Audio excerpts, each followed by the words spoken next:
We'll now have a look at the commands that are very useful for system administrators. Until now, we've used the terminal as the current user.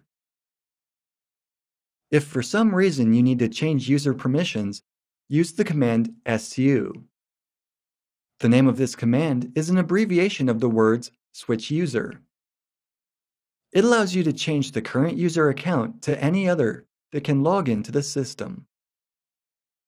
However, you cannot change the user to one who, for some reason, doesn't have full user rights.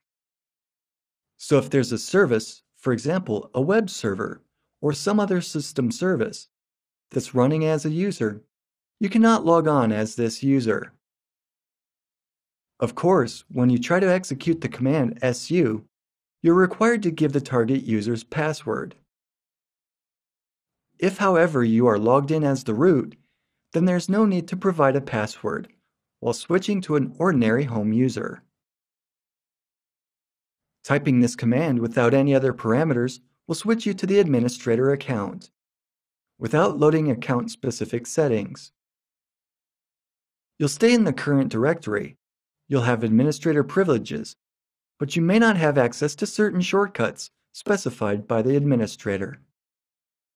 The command su- or su root will log you in as the root user, with all the additional settings.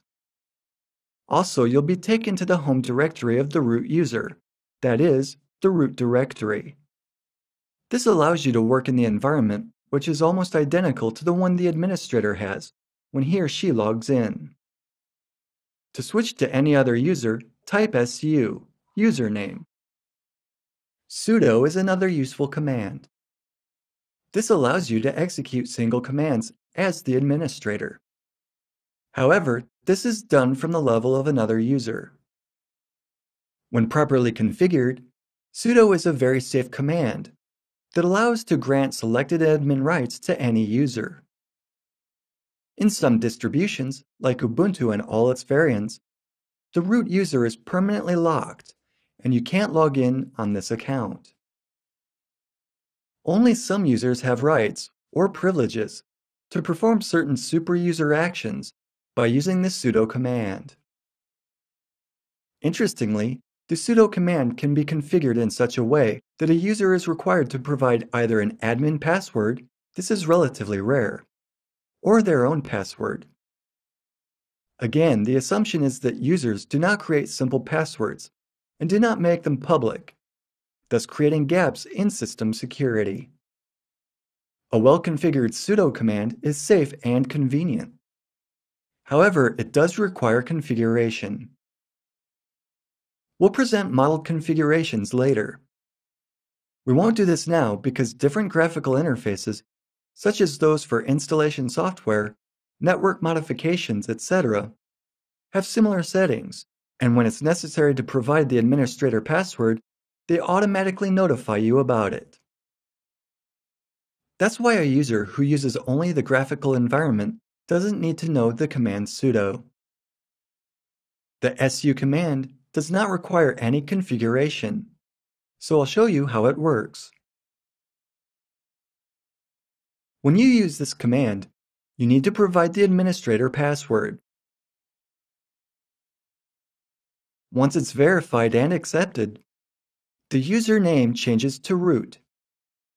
This means that you have full admin rights, except that your environment hasn't changed in any way, because no data has been loaded. If you type su- or su root, and then give the admin password, you'll be switched to the root user with all its settings automatically loaded. It looks exactly the same as if we were logged in directly as root. The pwd command will tell you the name of the current working directory, the directory you're in at the moment. This gives you the information that you're in the home directory of the root user. Some distributions, like OpenSUSE, display the command prompt in red, while su is being executed. This additionally shows that the user has administrator rights, and the command might be risky. If you run the command rm -rf/, then it will delete the whole system. Linux won't ask you whether you're sure you'd like to do this. The -F flag is very dangerous. You should also pay attention to what services you start as the root, because they will have full access to the entire system. Switching to any other user from the level of the superuser, the administrator, does not require knowledge or to provide any passwords. When you switch to an ordinary user, you're directed to his home directory. This is often useful when you need to solve a problem a regular user is experiencing. For example, no permission to access a file or an invalid file name. For some reason, you need to log into another user's account. For example, you want to check whether a certain command works.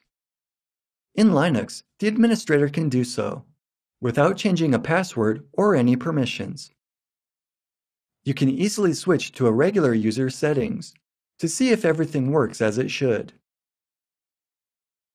The administrator holds quite a responsible job, because he or she can perform certain commands very easily. They have access to everything a regular user does. To log out of the administrator account, type exit or press Ctrl+D. Yet another interesting command is kill. Very rarely, it happens that some application goes out of control. Sometimes you make a mistake while writing a script, so that it creates a loop, starting itself over and over again. Then you must somehow terminate this application. A poorly written program can lead to excessive system usage and stop responding. Here's where the kill command comes in handy, because it allows you to terminate any program. The syntax of the kill command usually consists of kill and the ID of the program you'd like to terminate. You can get this ID using psaux or stop. If you add the -9 flag, it means that the program should be terminated no matter what. Without this switch, the program will still have a chance for the so-called graceful shutdown that allows it to release system resources used by the program. The command kill -9 is like pulling the plug, which on the other hand means that some junk files created by the program may be left over in the system. However, it's definitely a very effective command. Let's see how it works in practice. Let's run the kwrite text editor. In the terminal, we'll use the command psaux. Let's pretend kwrite is not responding. The command psaux will display the list of all the programs. You can find the text editor there too.